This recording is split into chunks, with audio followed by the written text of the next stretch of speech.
কোরআন থেকে আমাদের সম্মুখে তাফসির পেশ করা হয়। আজকেও আলহামদুলিল্লাহ আমাদের সম্মুখে উপস্থিত আছেন আমাদের সকলের শ্রদ্ধাভাজন হাফেজ মাওলানা আনিসুর রহমান। হাফেজ মাওলানা আনিসুর রহমান ভাইকে ওনার মূল্যবান তাফসির পেশ করার জন্য অনুরোধ করছি। আসসালামু আলাইকুম ওয়া রাহমাতুল্লাহি ওয়া বারাকাতুহু। জাযাকুমুল্লাহ খায়র মাওলানা গোলাম মাওলা ভাই সুন্দর উপস্থাপন করার জন্য। নাহমাদুহু ওয়া নাস্তাঈনুহু ওয়া নাস্তাগফিরুহু ওয়া নাউযু বিল্লাহি মিন শুরুরি আনফুসিনা ওয়া মিন সাইয়্যাতি আমালিনা। মান ইয়াহদিহিল্লাহু ফালা মুদিল্লা লাহু ওয়া মান ইউদ্লিলহু ফালা হাদিয়া লাহু।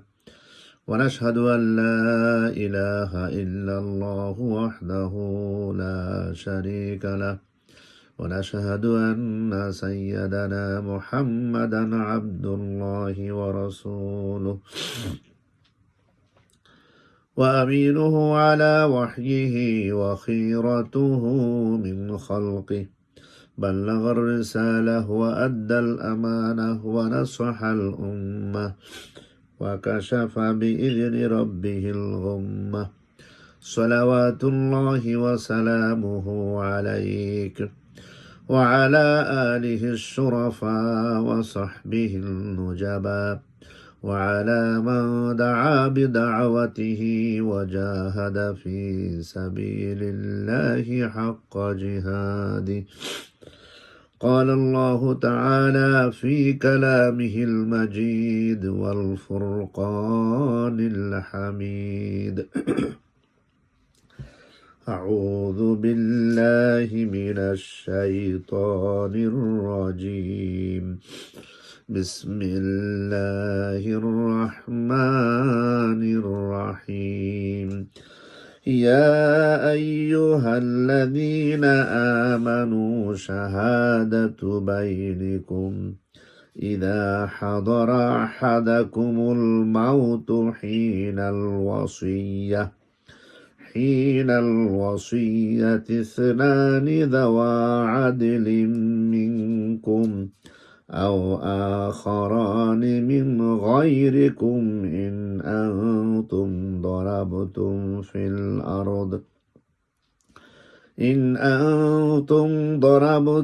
في الأرض فأصابتكم مصيبة الموت تحبسونها من بعد الصلاة فيقسمان بالله إن ارتبتم لا نشتري به ثمنا ولو كان ذا قربى ولا نكتم شهادة الله إنا إذا لمن الآثمين صدق الله العظيم الحمد لله আমরা মহান রব্বুল আলামিনের দরবারে শুকরিয়া আদায় করছি। রব্বুল আলামিন সুদীর্ঘ এক সপ্তাহ পরে আমাদেরকে আবারও আমাদের নিয়মিত কোরআনের বুঝার মজলিসে ফিরে আসার তৌফিক দান করলেন। আমরা সেই রবের দরবারে শুকরিয়া আদায় করছি। সবাই বলছি আলহামদুলিল্লাহ। আমাদের প্রিয় নবী সাল্লাল্লাহু আলাইহি ওয়াসাল্লামের প্রতি আমরা প্রেরণ করছি হাজারো সালাম। আলহামদুলিল্লাহ। সম্মানিত ভাই এবং বোনেরা, আপনারা অতি কষ্ট করে অক্লান্ত পরিশ্রম করে সারাদিন কাজ কাম করার পরে কোরআনের যে ভালোবাসায়, কোরআনের যে মোহাব্বতে, কোরআনের জন্য জড়ে আসে বসেন প্রতি সপ্তাহে। আমরা আল্লাহর কাছে আমাদের আসা যাওয়া বসায় সময়টুকু যেন আল্লাহ রাব্বুল আলামিন কবুল করেন, তার দরবার আমরা ফরিয়াদ করছি। রব্বুল আলামিন আমাদের সময়ের বিনিময়ে, আমাদের কোরআন বোঝার বিনিময়ে রব্বুল আলামিন কাল কিয়ামতের মাঠে কঠিন সময়ে আমাদের বিচার কার্যকে আপনি সহজ করে দিবেন ইয়া আল্লাহ। রব্বানা লা তুযিগ কুলুবানা বা'দা ইযা হাদাইতানা ওয়া হাব লানা মিন লাদুনকা রাহমাহ ইন্নাকা আনতাল ওয়াহ্হাব। ربنا إنك جامع الناس ليوم لا ريب فيه إن الله لا يخلف الميعاد. الحمد لله. رب اشرح لي صدري ويسر لي أمري واحلل عقدة من لساني يفقه قولي. ربي زدني علما اللهم إني أسألك علما نافعا ورزقا طيبا وعملا متقبلا আলহামদুলিল্লাহ। সম্মানিত ভাইয়েরা এবং বোনেরা, আমরা তো প্রতি সপ্তাহে আপনারা জানেন আমরা কোরআন যখন শুরু করি, কোরআনের আগেই মহানবী সাল্লাল্লাহু আলাইহি ওয়াসাল্লাম, যার প্রতি কোরআন নাজিল হয়েছেন, তিনি এই কোরআন সম্পর্কে কি বলেছেন তার একটা হাদিস আমরা শোনার চেষ্টা করি, বোঝার চেষ্টা করি। আজকেও তার ব্যতিক্রম আমরা করবো না ইনশাআল্লাহ। আজ এই হাদিসগুলো মূলত আমরা প্রতিদিনই বারবার রিপিট করি যাতে আমাদের খেয়াল থাকে, ভুলে না যায় আমরা। আজকের হাদিসটি আমরা শুরু করবো ইনশাআল্লাহ। আন আবি মুসা রাদিয়াল্লাহু তাআলা عن النبي صلى الله عليه وسلم قال تعاهدوا هذا القرآن فوالذي نفس محمد بيده لهو أشد تفلتا من الإبل في عقلها متفق عليه أو كما قال عليه الصلاة والسلام। বাংলার অর্থ করে আমরা যদি বুঝি, আবু মুসা আশআরী রাদিয়াল্লাহু তাআলা আনহু হতে বর্ণিত, তিনি বলেন রাসূলুল্লাহ সাল্লাল্লাহু আলাইহি ওয়াসাল্লাম বলেছেন, এই কোরআনের হেফাজত করো, তোমরা এই কোরআনের হেফাজত করো। কোন কোরআন? যে কোরআন আমরা পড়তেছি, এই কোরআনটাকে তোমরা ভালোভাবে, হেফাজত মানে কি, ভালোভাবে আঁকড়িয়ে ধরো, মজবুত করে ধরো, হেফাজত করো, মেমোরাইজ করো, আন্ডারস্ট্যান্ড করো, বুঝো, মানুষের কাছে প্রকাশ করো, প্রচার করো এবং সমাজ বিনির্মাণে, কোরআনের সমাজ বিনির্মাণের জন্য চেষ্টা করো। কোরআনের আইনকে ফলো করো, নিজে ফলো করো, ফ্যামিলিকে ফলো করানোর চেষ্টা করো, কোরআনের আইনগুলো দিয়ে সমাজ পরিবর্তনের জন্য চেষ্টা করো। আল্লাহ নবী সাল্লাল্লাহু আলাইহি ওয়াসাল্লাম এটাই বলছেন, অর্থাৎ কোরআন তেলাওয়াত করতে থাকো সবসময়। এই কোরআনকে তোমরা সবসময় তেলাওয়াত করতে থাকো। সেই মহান সত্তার শপথ যার হাতে আমার প্রাণ, আল্লাহ নবী বলছেন, উট তার দড়ি থেকে যেমন তাড়াতাড়ি সরে যায়, নিঃসন্দেহে কোরআনের তার চর্চা যদি না হয় তার চাইতে অতি দ্রুত আমাদের স্মৃতি থেকে বিস্মৃত হয়ে যায়। আল্লাহু আকবার। যদি কোনো ব্যক্তি উটের সাথে উনি তুলনা দিয়েছেন, উট যেভাবে তোমরা বাঁধার পরে উট তোমাদের সাথে থাকে, আল্লাহু আকবার, যদি তোমরা এরকম কোরআন তেলাওয়াত না করো, চর্চা না করো, তাহলে কোরআন কি তোমাদের স্মৃতি থেকে বিস্মৃত হয়ে যাবে, চলে যাবে, উটের মতো বেঁধে রাখো। তার মানে সবসময় তেলাওয়াত করো, চর্চা করো। আসুন ভাইয়েরা, বোনেরা, বন্ধুরা, যে যেখান থেকে দেখছি আমরা, যে যেখান থেকে শুনছি, আজ থেকে আমরা যেন প্রতিদিন কোরআন আমাদের যেন তেলাওয়াত হয়, এমন কোনো দিন যেন আমাদের জীবন থেকে চলে না যায় কোরআন তেলাওয়াত আমার হয়নি। তাহলে আল্লাহ নবী যেটা বলছেন, হাজারো রকম মুখস্থ করার পরেও, যারা মুখস্থ করছেন তারা বুঝতে পারেন, এত মুখস্থ করার পরেও, এত তেলাওয়াত করার পরেও সকালবেলা পড়তে গেলে মনে হয় জীবনে আয়াতগুলো শুনিও নেই, এমন হয়, তাই না? এই জন্য যারা সামান্য সময়ের জন্য মুখস্থ করেছেন, কিছুদিন আগে মুখস্থ করেছেন, তারা যদি এটাকে চর্চা না করে, দেখবেন আল্লাহ কদিন পরে আবার সব চলে যায়। আল্লাহ নবী যেটা বলছেন যে তোমরা কোরআন তেলাওয়াত করতে থাকো কন্টিনিউয়াস, এটাকে বেঁধে রাখো উটের মতো, না হলে তোমাদেরকে ছেড়ে চলে যাবে। এটাই হচ্ছে কোরআনের মুজিজা। যদি না চলে যেত, থাকতো কোরআন, তাহলে মানুষ কোরআন পড়তো না। সুবহানাল্লাহ ওয়া বিহামদিহি। আল্লাহ রাব্বুল তরফ থেকে আল্লাহ রাব্বুল আলামিন আমাদের জন্য একটা মুজিজা দিয়েছেন, এটা যে কোরআন তেলাওয়াত করার জন্য, ধরে রাখার জন্য কোরআনকে পড়তে হবে, থাকতে হবে কোরআনের সাথে, তাহলে কোরআন আমাদের সাথে থাকবে। আশা করি সবাই বুঝছেন হাদিসটি ইনশাআল্লাহ। হাদিস পরে আমরা আমাদের প্রতিদিনের মতো সূরাতুল মায়েদা, আজকে আমরা শুরু করব 105 নম্বর আয়াত থেকে। আমরা আজকে এখান থেকে শুরু করবো ইনশাআল্লাহ। প্রতিদিনের মতো আমরা প্রত্যেকটা শব্দের অর্থ বোঝার চেষ্টা করব, কারণ বারবার এই শব্দগুলো রিপিট হচ্ছে। যদি আমরা একদিন ভালো করে শুনি, তাহলে আমাদের রিপিট শব্দ দেখবেন বারবার আসতেছে, আপনার সম্মুখে সেম কথাগুলো আসতেছে, আপনাকে বুঝতে অত্যন্ত সহযোগিতা হবে, ইজি হবে আপনার জন্য কোরআন বোঝার জন্য। আমরা সর্বপ্রথম কোরআনের শাব্দিক অর্থ শুনবো, প্রত্যেকটা আয়াতের শাব্দিক অর্থ, অক্ষরের শাব্দিক অর্থ শুনবো এবং ধরে রাখার চেষ্টা করবো, পারলে সেটাকে নোট করে নিব, তাহলে আমাদের বুঝতে সুবিধা হবে, আমরা ভুলবো না। এরপরে কোরআনের আয়াতের মধ্যে মেন সেন্টেন্সে, মেন টেক্সের ভিতরে আল্লাহ রাব্বুল আলামিন কি বলছেন, আমরা সেটা ভালো করে বোঝার চেষ্টা করবো। যদি আপনি ধরে রাখতে না পারেন যে এই আয়াতে, আজকে 105 নম্বর আয়াতে আল্লাহ রাব্বুল আলামিন কি বলছেন, যদি ধরে রাখতে না পারেন আপনার ভাষায়, আপনার স্মৃতিতে, তাহলে আপনার ব্যাখ্যা আপনার খেয়াল থাকবে না। ব্যাখ্যা ওদের জন্যই যারা কোরআনের মেন টেক্সটটা বুঝতে পারলেই আপনি ধরে রাখতে পারবেন যে আল্লাহ রাব্বুল আলামিন আমাকে কি বলছেন, এটা আপনার খেয়াল করতে হবে। যদি আপনি ধরে রাখতে পারেন আপনার মেমোরিতে যে না 105 নম্বর আয়াত সূরাতুল মাইদাতে আল্লাহ রাব্বুল আলামিন যেটা বলছেন আমি বুঝেছি এবং ধরে রাখার চেষ্টা করেছি, সেই ক্ষেত্রে আপনার হাদিস, আপনার শেখদের আলোচনা এবং বিভিন্ন ওলামারা কি বলছেন, সাহাবারা কি বলছেন, আল্লাহ নবী কি বলছেন, এগুলো আপনার খেয়াল থাকবে। বেশি না পারলেও কিছুটা খেয়াল ধরে রাখতে পারবেন।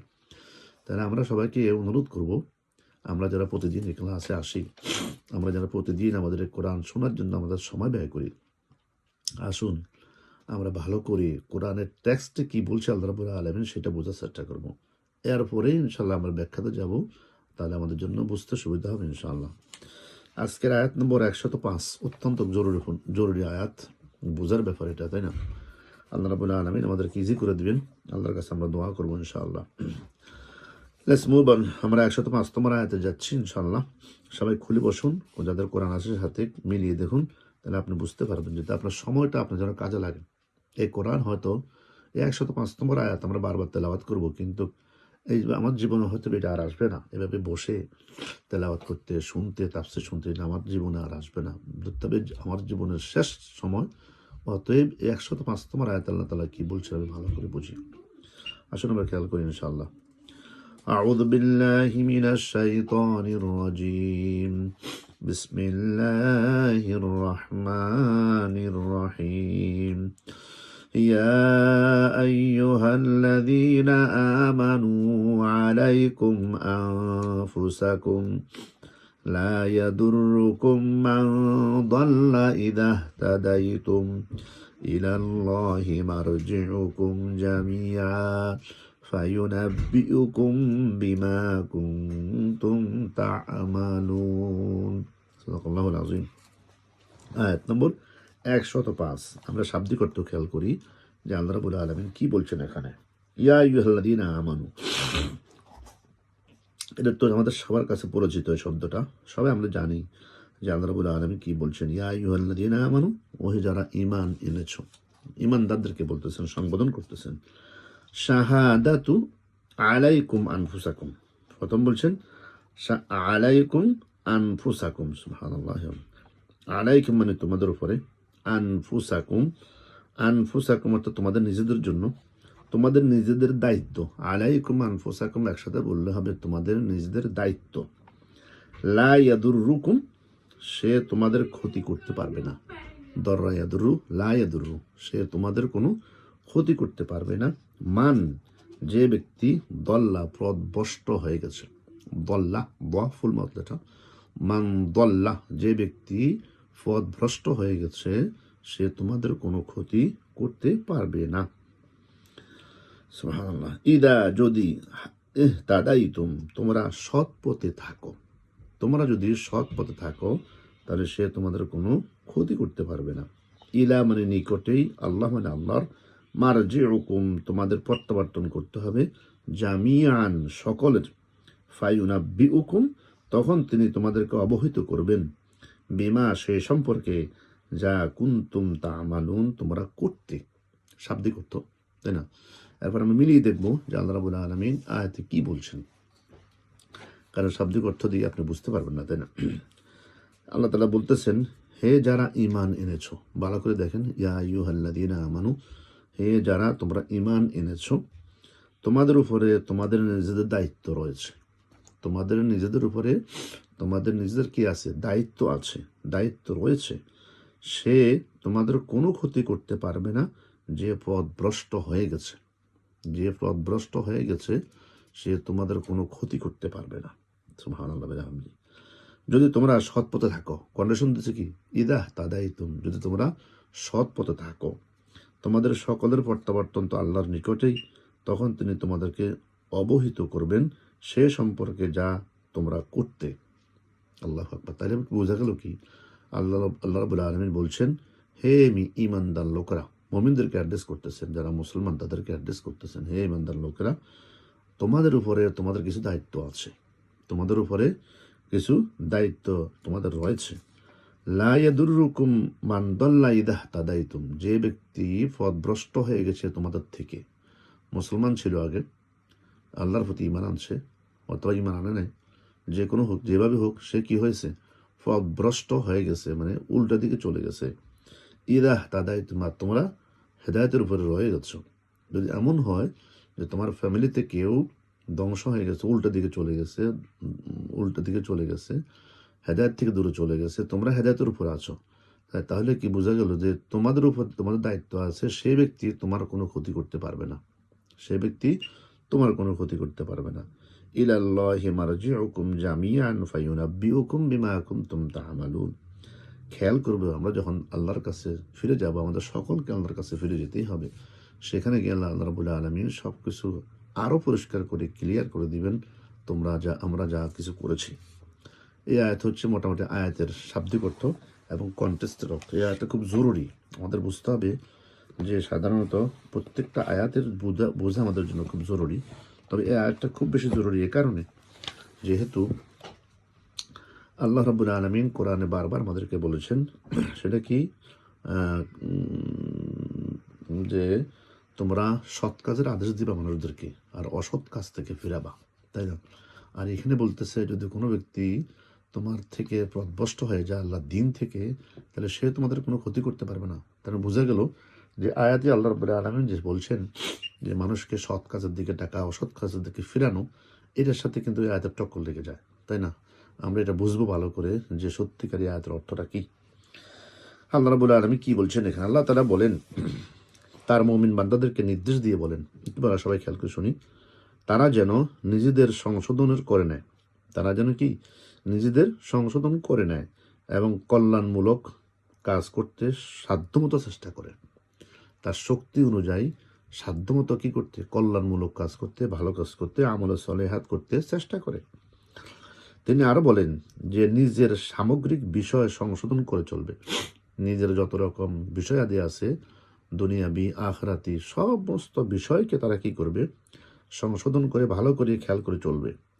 তাকে বিপর্যয় সৃষ্টিকারী মানুষের বিপর্যয় কোনো ক্ষতি করতে পারবে না। যদি এমন হয়, তাহলে সমাজে যারা বিপর্যয় সৃষ্টি করে, হেদায়েত থেকে গোমরাহের দিকে চলে যায়, তারা তার কোনো ক্ষতি করতে পারবে না। তার আত্মীয়রা বা দূরের লোক হোক, যেই হোক না কেন, তাকে এটা ক্ষতি করতে পারবে না।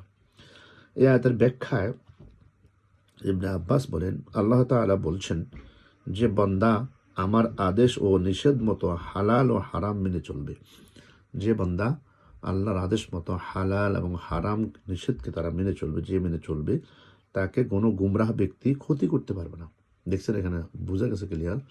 তাহলে বোঝা যাচ্ছে যে যে ব্যক্তি আল্লাহ রাব্বুল আলামিনের তরফ থেকে যে হালাল এবং হারামকে আল্লাহ রাব্বুল আলামিন বেঁধে দিয়েছেন জীবন চলার জন্য, যারা যদি কোনো ব্যক্তি এগুলো ফলো করে, ঠিক মতো চলে, আল্লাহর আদেশ মেনে চলে, তাহলে যারা গুমরাহী হয়ে গেছে তারা তার কোনো ক্ষতি করতে পারবে না। সুবহানাল্লাহ। ইয়া আইয়ুহাল্লাযীনা আমানু আলাইকুম আনফুসাকুম, দ্বারা এটাই বোঝাচ্ছেন, হে ঈমানদার লোকেরা, তোমাদের নিজেদের দায়িত্ব তোমাদের নিজেদের উপর।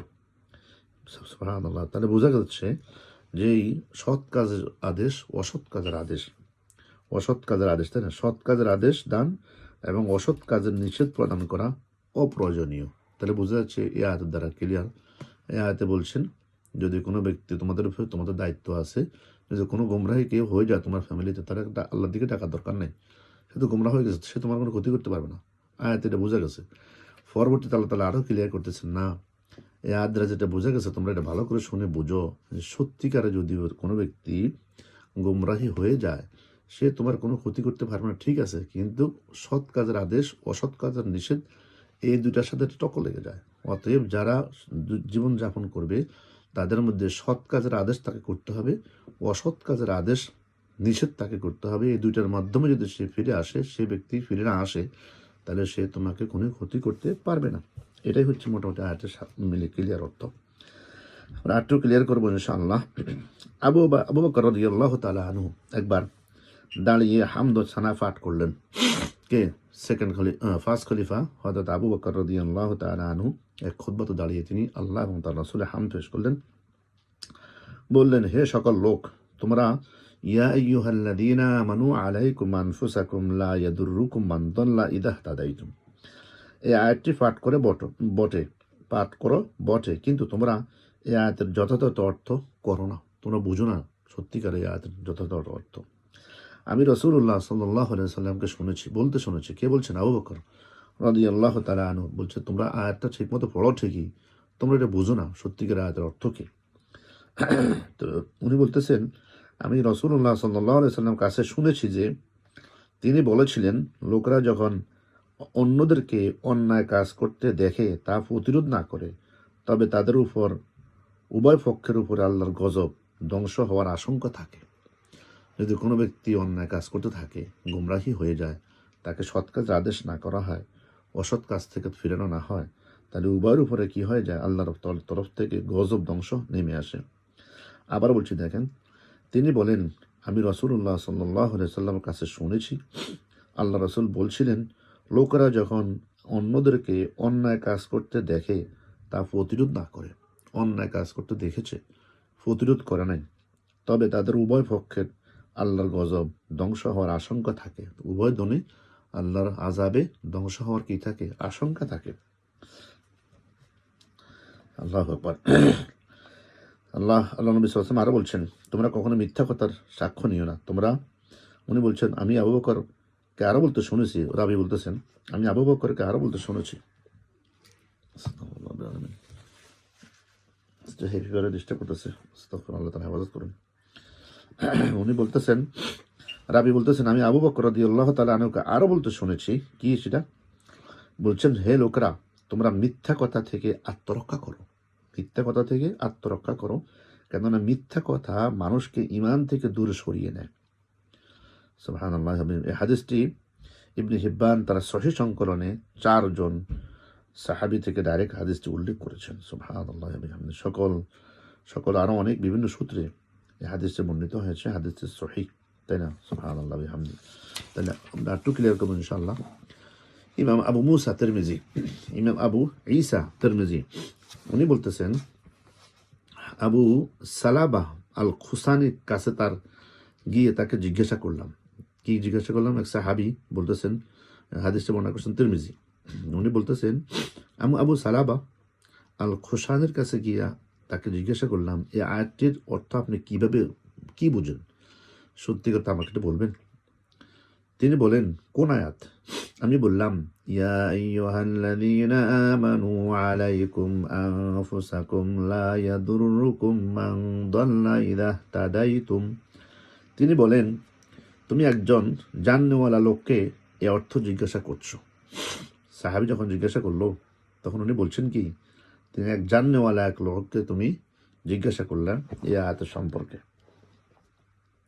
আমি রাসূল সাল্লাল্লাহু আলাইহি ওয়াসাল্লাম কাছে এই আয়াত সম্পর্কে জিজ্ঞাসা করলে তিনি আমাকে বলেন, বরং তোমরা সেই দিন পর্যন্ত ন্যায়ের আদেশ, অন্যায়ের প্রতিরোধ করতে থাকবে, যতদিন তোমরা লোকদের আত্মার সংকোচন, কৃপণতা, ইচ্ছার দাসত্ব, আখিরাতের উপরে দুনিয়ার প্রাধান্য, নিজেদের রায়কে সর্বক্ষেত্রে গ্রহণযোগ্য বলে মনে করতে থাকবে, তবে সেই দিন তোমরা আত্মরক্ষামূলক পদক্ষেপ করবা। সেদিন পর্যন্ত তোমরা কি করবা?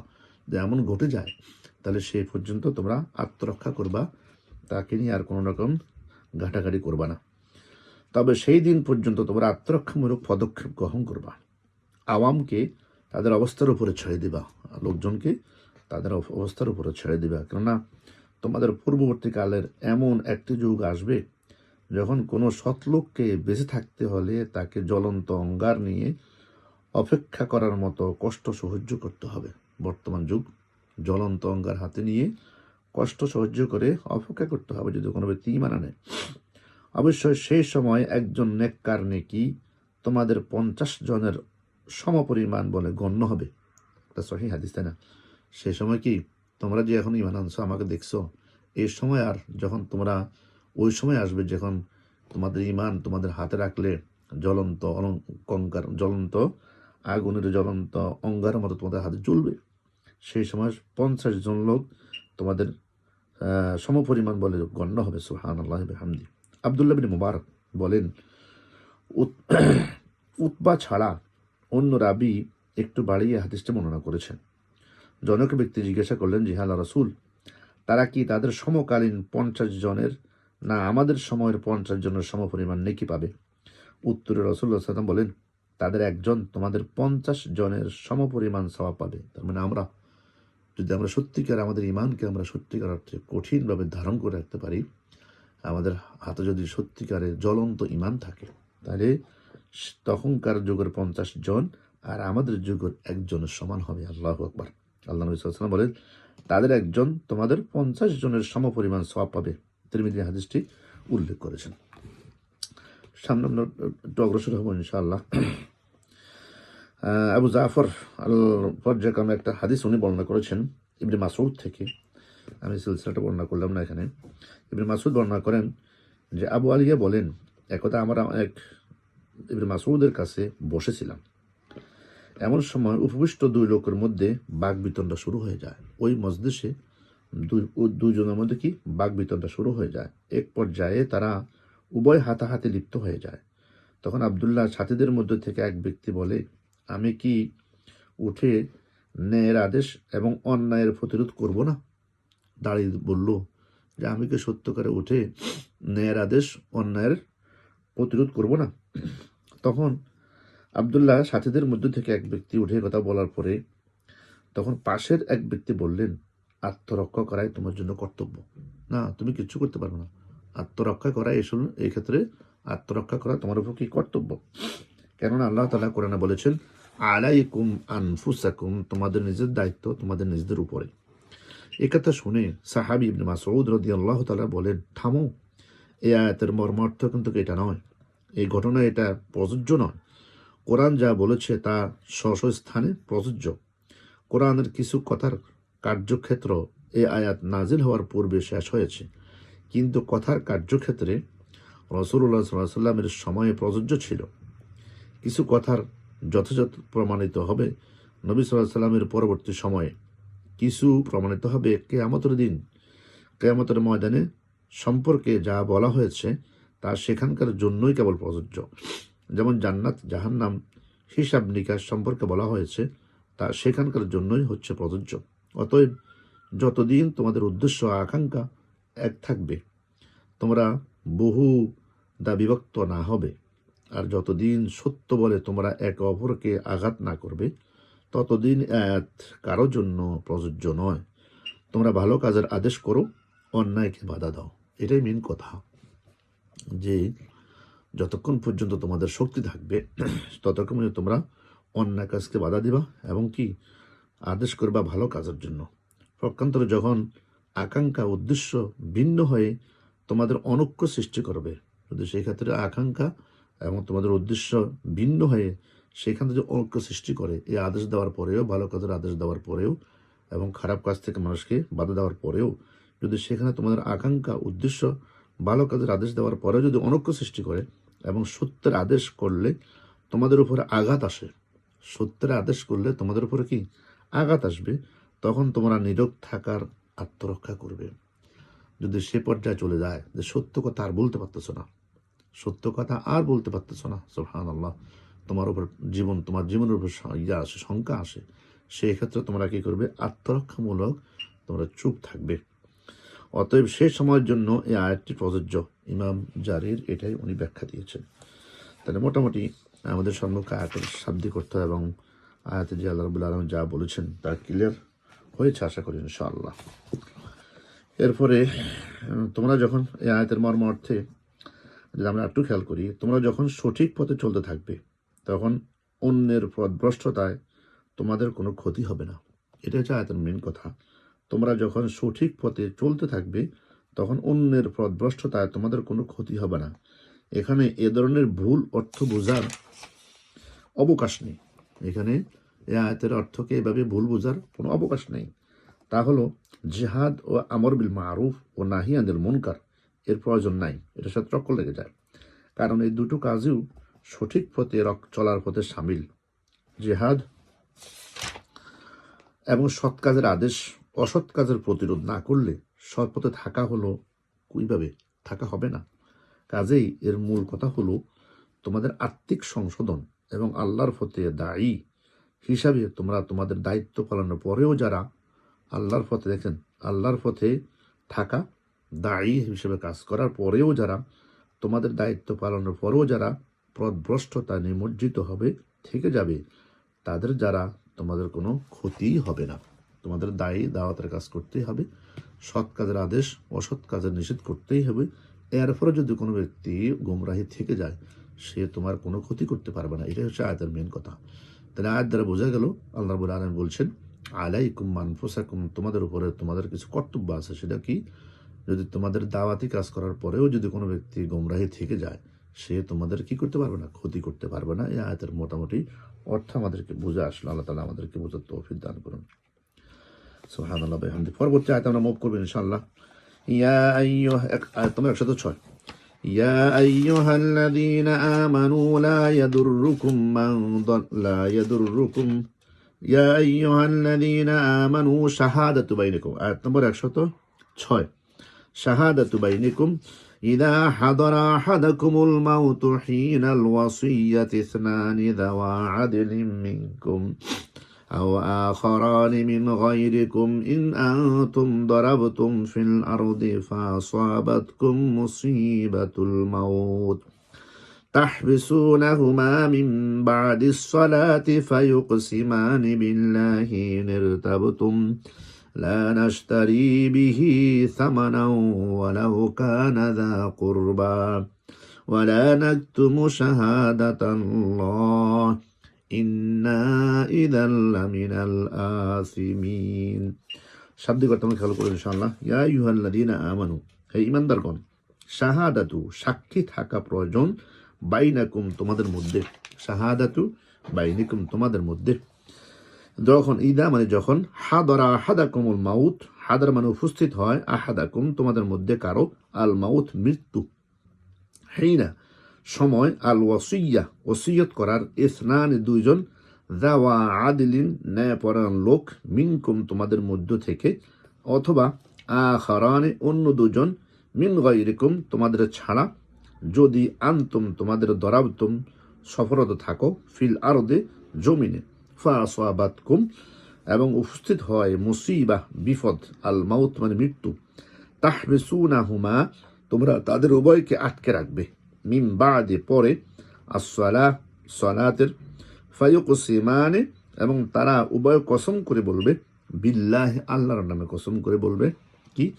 ইন যদি, ইরতাবতুম তোমরা সন্দেহ করো, লা নাশতারি আমরা চাই না, বিহি তার বিনিময়ে, সামানাম কোনো মূল্য, ওয়া মানে এবং, লাও যদি, কানা হয়, যা করবা নিকটাত্মীয়, এবং লা নাকতুম অথবা গোপন করবে না, শাহাদাতু সাক্ষ্য, আল্লাহ আল্লাহ,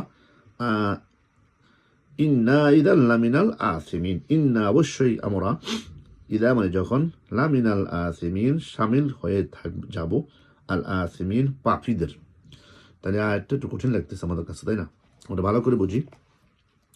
ইয়া আইয়ুহাল্লাযীনা আমানু, হে ঈমানদার লোকেরা, হে মুমিনরা, ইয়া আইয়ুহাল্লাযীনা আমানু, হে মুমিন লোকেরা, কি করো? তোমাদের মধ্যে সাক্ষী থাকা প্রয়োজন, ইদা হাদারা আহাদাকুমুল মাউতু হিনাল ওয়াসিয়্যাতি ইসনান, যখন তোমাদের কারো মৃত্যু উপস্থিত হয়, তখন ওসিয়ত করার সময় তোমাদের মধ্য থেকে দুইজন ন্যায়পরায়ণ লোক, অথবা সাক্ষী থাকবে অন্য দুইজন তোমাদেরকে ছাড়া, যদি তোমরা জমিনে সফররত থাকো এবং উপস্থিত হও তোমাদের মৃত্যুর বিপদ, সফররত অবস্থা তোমাদের যে বিপদ আসে, মৃত্যু আসে, তোমরা নামাজের পর তাদের উভয়কে আটকে রাখবে এবং তারা আল্লাহর নামে কসম করে বলবে, যদি তোমরা সন্দেহ করো আমরা তার বিনিময়ে কোনো মূল্য চাই না, যদিও সে নিকটাত্মীয় হয়, এবং আমরা গোপন করব না আল্লাহর সাক্ষ্য, যদি করি তখন আমরা অবশ্যই পাপীদের মধ্যে সামিল হয়ে থাকব,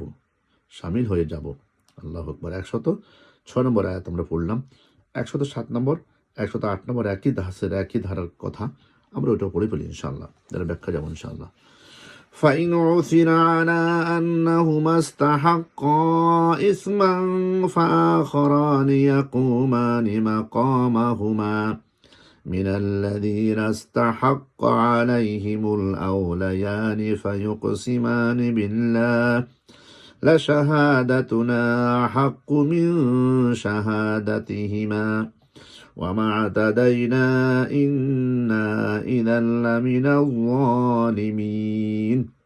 ফাইন ওসিরা, অতঃপর যদি, ওসিরা মানে জানা যায়, ওসিরা যদি জানা যায়, আলা আন্নাহুমা যে তারা উভয়ই, ইস্তাহাক্কা শাস্তির উপযুক্ত হয়ে আছে, অর্থাৎ লিপ্ত হয়েছে, ইসমান গুনাহে, আখরানে তবে অন্য দুজন ইয়াকুমান স্থলাভিষিক্ত হবে মাকামাহুমা তাদের উভয়ের স্থানে, মিনমানির মধ্য থেকে, আল্লাযীনা যাদের ইস্তাহাক্কা উপযুক্ত হয়েছে, অর্থাৎ যাদের স্বার্থহানি ঘটেছে, আলাইহিম তাদের উপর, আওলায়ানে নিকটতম দুজন, ফায়ুকসিমানে এবং তারা উভয় শপথ করে বলবে আল্লাহর নামে, লা শাহাদাতুনা আমাদের সাক্ষ্য অবশ্যই আহাক্কু অধিকতর সত্য, আমাদের সাক্ষ্য অবশ্যই সত্য, মিন মানে হতে, শাহাদাতিহিমা তাদের সাক্ষ্য, মা তাদাই না আমরা সীমা লঙ্ঘন করিনি, ইন্না অবশ্যই আমরা, লামিনা যালিমিন শামিল হয়ে যাব জালিমদের।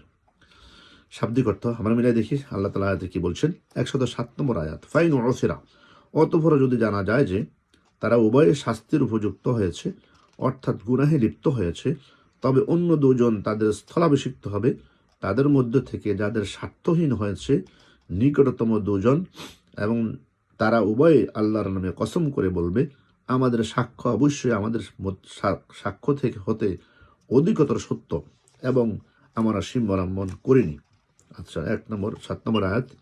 এরপর 8 নম্বর আয়াত একই দাসের একই কথার সাথে জড়িত, আমরা সেটা পড়ে ফেলি ইনশাআল্লাহ। ذلك أدنى أن يأتوا بالشهادة على وجهها أو يخافوا أن ترد أيمان بعد أيمانهم واتقوا الله واسمعوا والله لا يهدي القوم الفاسقين الله أكبر ذلك أدنى ذلك মানে আল্লাহ তাআলা বলছেন এটা অবশ্যই আদনা মানে নিকটতম, আন মানে যে, ইয়াতু তারা দান করবে, শাহাদা সাক্ষ্য, আলা ওয়াজহিহা যথাযথভাবে উপায়ে, আও মানে অথবা, শাব্দিক অর্থ, ইয়াখাফু তারা ভয় করবে, যে তুরদ্দু পুনরায় করানো হবে, তুরদ্দু আইমানুন কসম, বাদা পর, আইমানিহিম তাদের কসমের, ওয়াত্তাকুল্লাহ আল্লাহকে ভয় করো, ওয়াসমাউ এবং শুনে রাখো, আল্লাহ লা ইয়াহদিল কওমাল ফাসিকিন ফাসিকদেরকে কি করেন না, উনি হেদায়েত দান করেন না।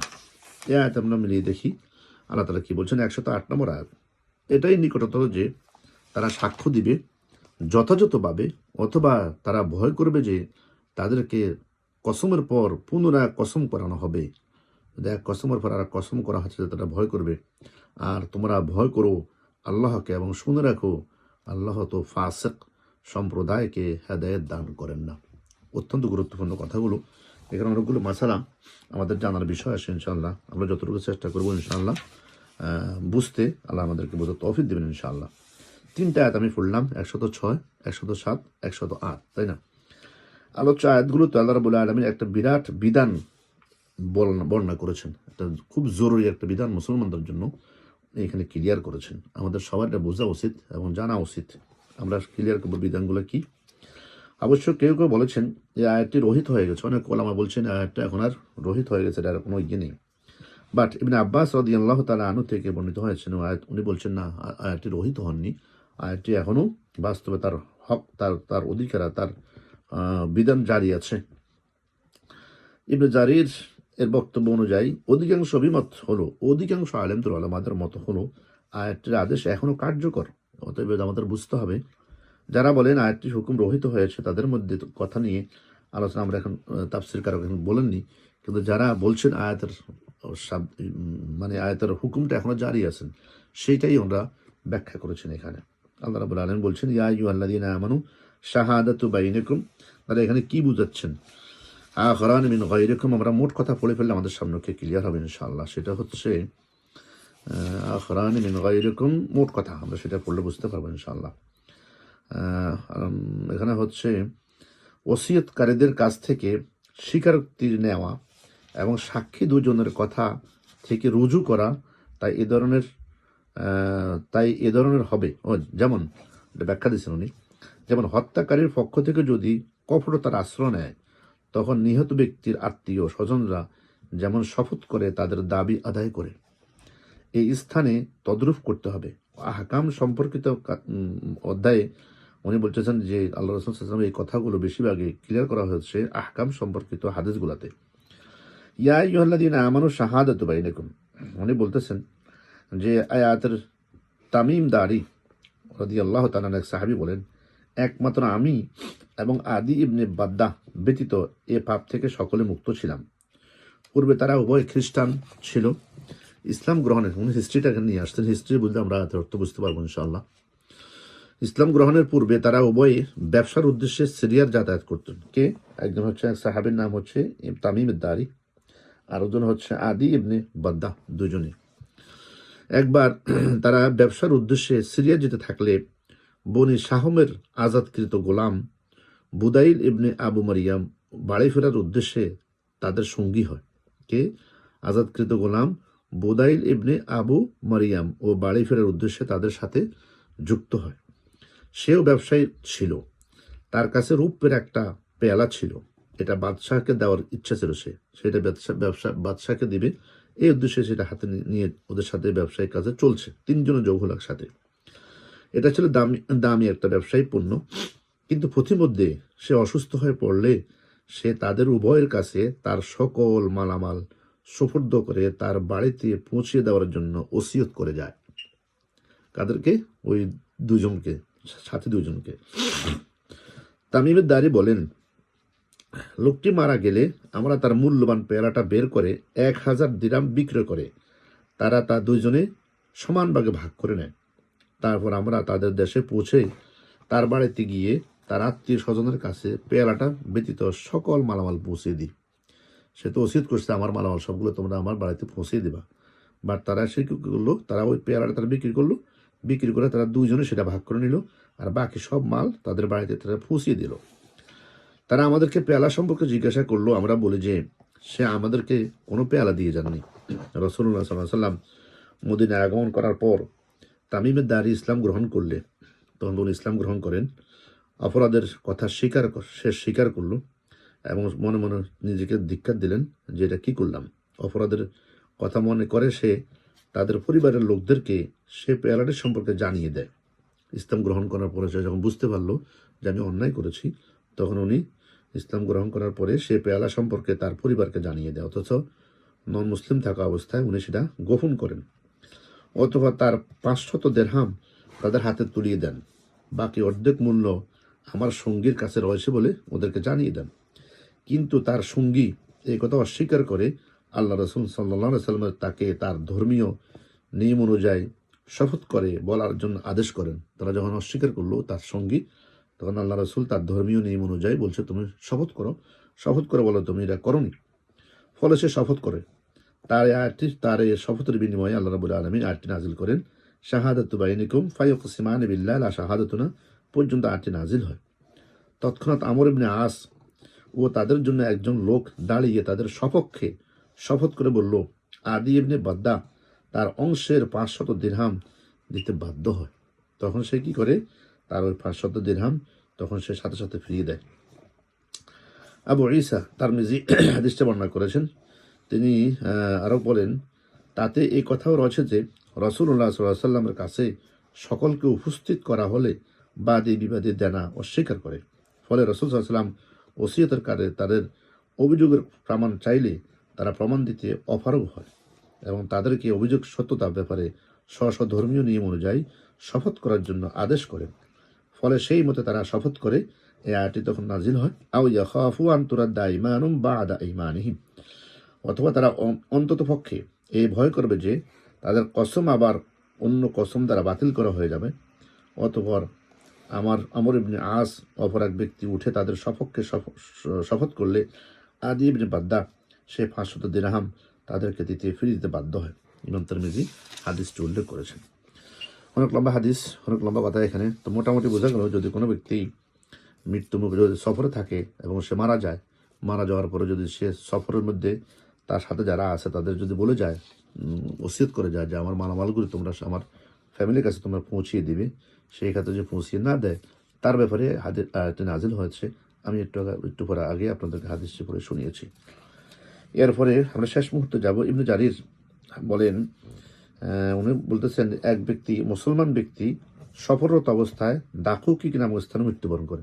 সফররত অবস্থায় মুসলমান, কিন্তু সে ব্যক্তির মৃত্যুর সময় তার ওসিয়তের সাক্ষী করার জন্য কোনো মুসলমানকে না পেয়ে অগত্যা দুজন কিতাবীকে ওসিয়ত করে যায়, সে কোনো মুসলমানকে পায় নাই, তাই না? না পাওয়ার কারণে সেই নন মুসলিম দুজনকে কি করেছেন, সাক্ষী হিসেবে ওসিয়ত করেছেন। এরপর তারা উভয়ে কুফায় উপস্থিত হয়ে আবু মুসা আশআরীর কাছে এসে একই ঘটনা বিস্তারিতভাবে বললে এবং তাদের কাছে মৃত্যু রেখে যাওয়ার ওসিয়তকৃত সম্পদ তার কাছে আছে পেশ করলে, তখন আবু মুসা আশআরী বলেন, এরকম একটি ঘটনা আল্লাহ রসুল সাল্লাল্লাহু আলাইহি সাল্লামের সময় ঘটেছিল, আর সেটা এখন আবার দ্বিতীয়বার সেটা ঘটল। সুবহানাল্লাহি ওয়া বিহামদিহি। তো মোটামুটি ইয়া আইয়ুহাল্লাযীনা আমানু শাহাদাতু বাইনিকুম, তাই না? ইমাম ইবনে জারির হাদিসটা আরও কিছু কথা এখানে উল্লেখ করেছেন। তিনি বলতেছেন, যদি কোনো ব্যক্তি সফররত অবস্থায় মৃত্যুমুখে পতিত হয়, মেন কথা, যদি কোনো ব্যক্তি সফররত অবস্থায় মৃত্যুমুখে পতিত হয়, তবে সে ওসিয়তের জন্য দুজন মুসলমানকে সাক্ষী রাখবে। তার যে মালামাল তার কাছে আছে, এই মালামালগুলো তার আত্মীয় স্বজনের কাছে ফিরিয়ে দেওয়ার জন্য সে দুইজন মুসলমানকে সাক্ষী হিসেবে রাখবে, তাকে ওসিয়ত করবে তার জন্য। তো সেখানে মুসলমান না পাওয়া যায়, তবে তাহলে কি হবে? তবে তাহলে কিতাবের দারিদের দুজনকে সাক্ষী রাখবে। দুই সাক্ষী তার কাছে রেখে যাওয়া মালামাল নিয়ে ওসিয়তকারীদের কাছে আসার পর তারা যদি তাদের কোথাও কোনো আপত্তি না করে মেনে নেয়, তবে তাও ভালো। আর যদি না মানে ও তাদেরকে সন্দেহ করে, তবে আসর নামাজের পর দুজন সাক্ষীর কাছ থেকে তাদের সত্যতার ব্যাপারে শপথ গ্রহণ করবে। তারা আল্লাহর নামে শপথ করে বলবে যে, আমরা কিছু গোপন করিনি, আমরা একথাও মিথ্যা বলিনি, একটা কথাও মিথ্যা বলিনি, আমাদের কাছে সুপর্দকৃত মাল থেকে কোনো মাল আমরা আত্মসাৎ করিনি এবং কোনো মাল আমরা পরিবর্তনও করিনি। সুবহানাল্লাহ। ইবনে আব্বাস রাদিয়াল্লাহু তাআলা আনহু থেকে আলী ইবনে আবি তালহা উনি বলছেন যে, আয়াতের ব্যাখ্যা আরও বলছেন, যদি সাক্ষীদের সাক্ষ্যের ব্যাপারে সন্দেহ হয়, তবে নামাজের পর তাদের উভয় থেকে শপথ গ্রহণ করতে হবে। তারা উভয় শপথ করে বলবে যে, আমরা স্বল্প মূল্যের বিনিময়ে আমাদের সাক্ষ্য বিক্রয় করতে পারি না। এরপরে মৃত্যুর ব্যক্তির স্বজন যদি সাক্ষীদের মিথ্যা বলার ব্যাপারে নিশ্চিত হয়, তখন মৃত্যু সাক্ষীর স্বজনদের মধ্যে থেকে ঘনিষ্ঠ দুই ব্যক্তি দাঁড়াবে, আর তারা আল্লাহর নামে শপথ করে দুই কাফের সাক্ষীর চ্যালেঞ্জ করে বলবে, তারা মিথ্যাবাদী, আমাদের কোথাও কোনো অতিরঞ্জন নেই। এই জন্যই আল্লাহ রাব্বুল আলামিন বলছেন, ফাইন উসিরা আলা আন্নাহুমা তাহক্কা, যদি এটা প্রকাশ পায় যে কাফের দুই সাক্ষী মিথ্যা বলছে, ফাআখারানি ইয়াকুমানি, তাহলে মৃত দুজনের আত্মীয় দাঁড়িয়ে দুই কাফের সাক্ষ্যকে চ্যালেঞ্জ করে বলবে, কাফেরদের সাক্ষ্য মিথ্যা এবং তাদের কথার ভিতরে কোনো অতিরঞ্জন নেই, এবং তখন কাফের দুজনের সাক্ষী বাতিল করে দেওয়া হবে এবং মৃত আত্মীয় স্বজন সাক্ষ্য গ্রহণ করে নেওয়া হবে। ইবনে আব্বাস রাদিয়াল্লাহু তাআলা থেকে হাদিসটি এভাবে বর্ণিত হয়েছে, রিওয়ায়াত হয়েছে। যালিকা আদনা, আয়াতের শেষে আল্লাহ তাআলা বলছেন, ওয়াত্তাকুল্লাহ ওয়াসমাউ ওয়াল্লাহু লা ইয়াহদিল কওমাল ফাসিকিন, খবরদার আল্লাহকে ভয় করো, আল্লাহ রাব্বুল আলামিন তোমাদের সব কিছু শুনছেন, দেখছেন, এবং আল্লাহ রাব্বুল আলামিন কোনোদিন লা ইয়াহদিল কওমাল ফাসিক সম্প্রদায়কে কোনো সময় আল্লাহ রাব্বুল আলামিন কি করেন না, হেদায়েতে পরিচালিত করেন না। আয়াতটি খুব জরুরি, আরও বোঝার কথা আছে, আমরা যদি সুযোগ হয় ইনশাআল্লাহ আমরা আরও ভালো করে বুঝে নিব ইনশাআল্লাহ, পড়ে নেব ইনশাআল্লাহ, অত্যন্ত মশালাগুলো আরও ক্লিয়ার করবো ইনশাআল্লাহ। তাও আজকে এতটুকু আমরা রাখবো ইনশাআল্লাহ। আগামী সপ্তাহ থেকে আমরা পরবর্তী আয়াত থেকে শুরু করবো, আয়াত নম্বর 109 থেকে শুরু করবো ইনশাআল্লাহ। ওয়া মা তাওফীক ইল্লা বিল্লাহ, আলাইহি তাওয়াক্কালতু ওয়া ইলাইহি উনীব, হাযা মা ইলমি ওয়াল ইলমু ইনদাল্লাহ, সুবহানাকাল্লাহুম্মা ওয়া বিহামদিক, আশহাদু আল লা ইলাহা ইল্লা আনতা, আস্তাগফিরুকা ওয়া আতুবু ইলাইক। আসসালামু আলাইকুম ওয়া রাহমাতুল্লাহি ওয়া বারাকাতুহু।